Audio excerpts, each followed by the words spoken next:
Subukan niyo po. Sa susunod na mapapagod kayo sa inyong mga problema, gawin niyo po ang 4 na bagay na ito. Matulog kang mahimbing. Kausapin mo ang matalik mong kaibigan.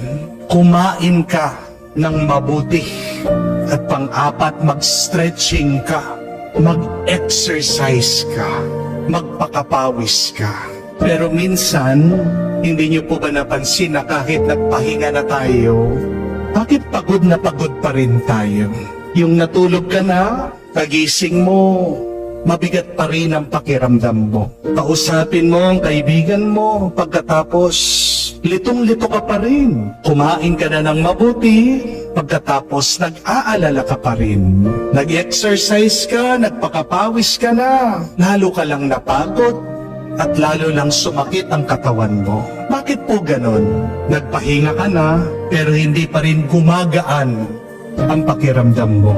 Minsan kasi, hindi tulog, pagkain, pasyal at kausap ang kailangan natin. Ang madalas na kailangan natin ay kapayapaan ng kaluluwa.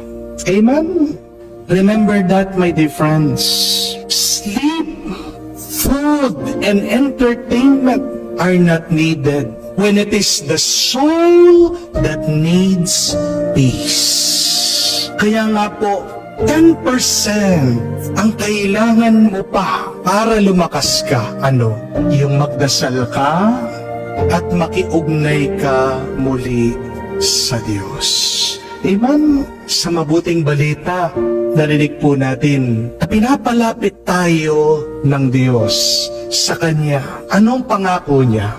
That if we come to Him with all of our burden, with all of our tiredness, He will give us rest. It is Jesus who gives peace to our souls.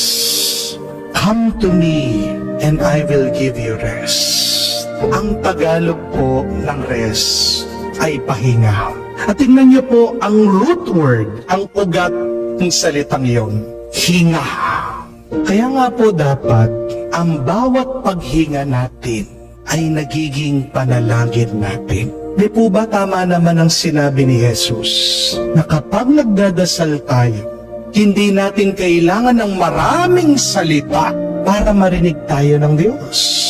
Hindi natin kailangan ng maraming pangungusap para makiugnay tayo sa Diyos. Gusto mong maramdaman mo ang Diyos? Anong kailangan mong gawin? Huminga ka lang. Kung gusto mong 100% magkaroon ng sagot ang iyong mga problema, anong kailangan nating gawin? Gawin nating pahinga ang ating pagdarasal. At naway sa iyong pananalangin, nakakaranas ka sana ng pahinga.